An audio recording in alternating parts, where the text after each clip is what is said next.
Hi friends, हर हर महादेव। आइए जानते हैं नागपंचमी की कथा और नागपंचमी क्यों मनाई जाती है, इसका विशेष महत्व क्या है, नागपंचमी को क्या करते हैं, ये सब बातें हम जानेंगे। नागपंचमी को कथा सुनना क्यों अनिवार्य होता है और कथा को बीच में अधूरा छोड़ना क्यों पाप लगता है, ये सब हम इस वीडियो के माध्यम से जानेंगे।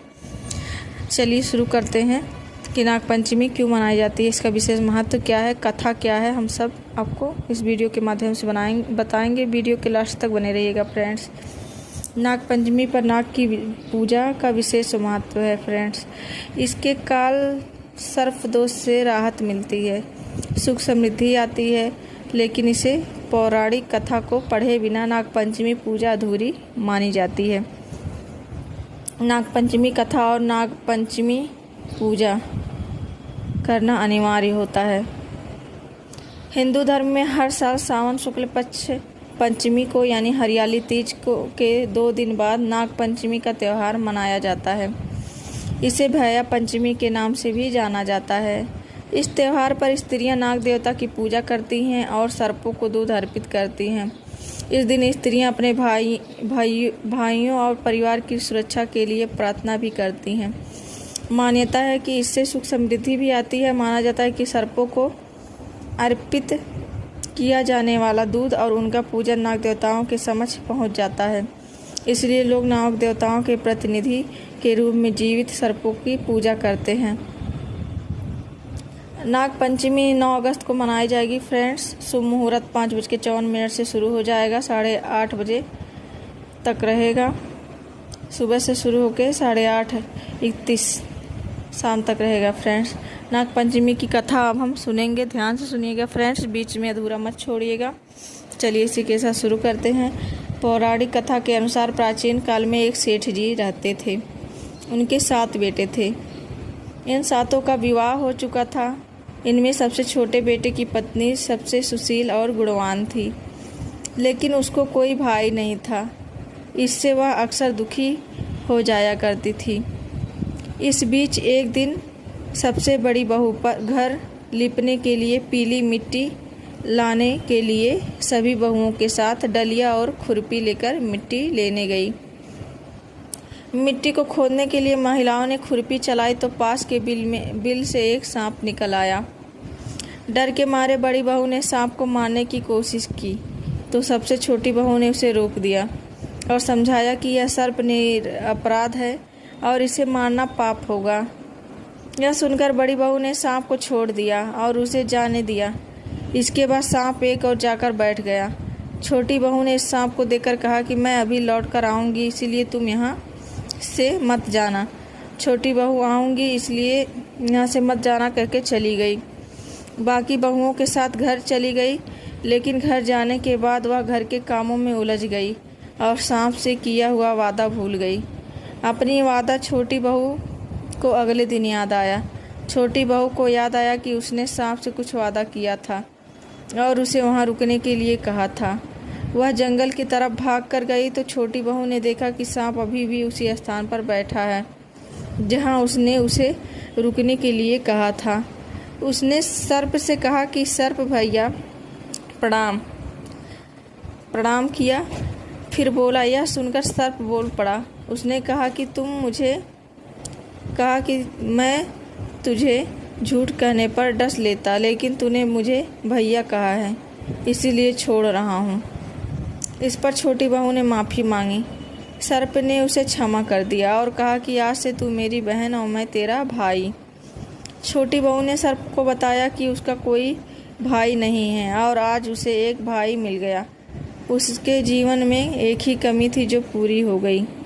इसके बाद एक दिन सर्प लड़के का रूप धारण करके छोटी बहू के ससुराल पहुंचा और अपना परिचय छोटी बहू के भाई के रूप में दिया। सांप ने बताया कि मैं बचपन में ही घर से दूर चला गया था और अब अपनी बहन को कुछ दिन के लिए लेने आया हूँ। यह सुनकर छोटी बहू को घरवाले ने उसके साथ जाने दिया। छोटी बहू को अब भी इस लड़के के बारे में कुछ नहीं पता था। रास्ते में सांप ने बताया कि मैं वही सांप हूँ जो उस दिन मिला था। यह सुनकर छोटी बहू खुश हुई और सांप के साथ चली गई। सांप के घर में छोटी बहू को ढेर सारा धन दिखा। छोटी बहू वहीं रहने लगी। एक दिन सर्प की माता ने छोटी बहू से कहा कि मैं बाहर जा रही हूँ और तू अपने भाई को ठंडा दूध पिला देना। छोटी बहू को ठंडे दूध वाली बात याद नहीं रही और उसने सर्प को गलती से गर्म दूध पिला दिया। इससे सांप का मुंह जल गया और उसकी माता अत्यधिक क्रोधित हो गई। लेकिन बीच में सांप आ गया और माफ़ करने के लिए कहने लगा। आखिरकार सांप के कहने पर माँ गुस्सा तो दूर हुआ, लेकिन उसने छोटी बहू को उसके घर लौट जाने के लिए कह दिया। सर्प और उसके पिता ने छोटी बहू को ढेर सारा धन देकर साथ भेजा। नागपंचमी। घर लौटी बहू के पास इतना धन देखकर बड़ी बहू ने कहा कि तेरा भाई इतना धनवान है और धन लाकर दे। यह बात सर्प को पता लगी तो वह धन लाकर छोटी बहू के घर देने लगा। एक दिन सर्प ने अपनी बहन को हीरे और मणियों का हार लाकर दिया। इस हार की अद्भुत सुंदरता की बात राजा और रानी तक भी पहुंच गई। इस पर राजा ने सेठ को हार के साथ बुलवाया। यहाँ सेठ ने राजा से डर कर छोटी बहू को हार रानी को दे दिया। इस पर छोटी बहू बहुत निराश हुई और उसने सर्प भाई को बोली कि रानी ने मेरा हार छीन लिया और कुछ ऐसा करो कि रानी जब मेरा हार पहने तो हार सांप पे बन जाए और जब मैं वो हार पहनूं तो वह फिर से हीरे का हो जाए। सर्प ने बहन की प्रार्थना सुनकर ऐसा ही किया। जब रानी उस हार को पहने तो हार सांप बन गया, जिसे देखकर रानी डर के मारे चिल्लाने और चीखने लगी। राजा को यह देखकर छोटी बहू की चाल समझ आ गई और उसे बुलवाकर कहा कि अगर तूने जादू किया है तो वापस ले ले, नहीं तो तुझे दंड दिया जाएगा।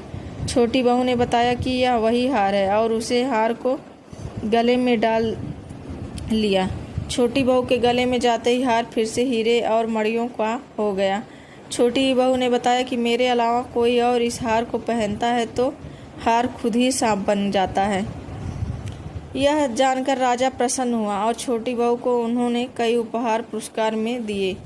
यह सब देखकर बड़ी बहू को ईर्ष्या होने लगी।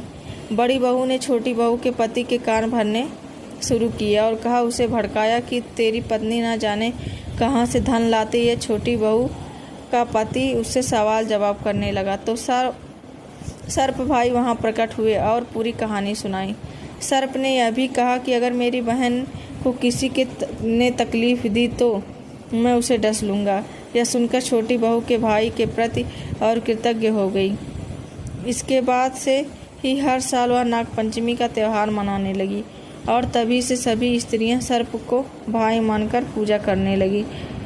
इसी के साथ कथा समाप्त होती है। फ्रेंड्स, आप जब भी नागपंचमी की कथा सुने तो पूरा सुने, आधा अधूरा न छोड़े, इसे सर्प दोष लगता है। फ्रेंड्स, अगर चैनल पे नए हो तो चैनल को सब्सक्राइब कर लीजिएगा फ्रेंड्स, और कोई जानकारी चाहिए तो कमेंट बॉक्स में आप पूछ सकते हैं।